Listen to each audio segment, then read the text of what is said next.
Čože? Noemi, čože? Noemi, to nemyslíš vážne? Čože? Bože, vy ste banda debilov. Že čo, ty si myslíš, že to je tvoja vina? Že čo? Ty si myslíš, že to je tvoja vina? Zlatko. A koho je to vina, ty dement? Ako Čajky, čo je v kóme pri Nikolasovi. Keby sa k tomu ľudia neozvali, ja sa proste neozvem nejako verejne. Aha, okej, Povedz si, že to je moja vina. Okay. Je to tvoja vina. Čože? A Osky, že čože? No, čože? Ty si taký Milujem. To ma začína baviť. Čo som si to pripustila. Až po rokoch. Po 3 rokoch. Není OK, že... Hej, až po 3 rokoch.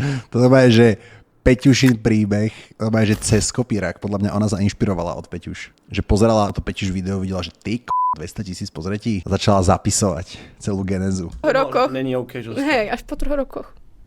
Už som si strašne zablokovala v sebe, že to je moja vina a že si musím dať viac pozor. Ja mám dosť. Poď Noemi, poď, ideme odtiaľto preč. Poď Noemi, poď, idem si pre gitaru. Poď rýchlo, zober kameru.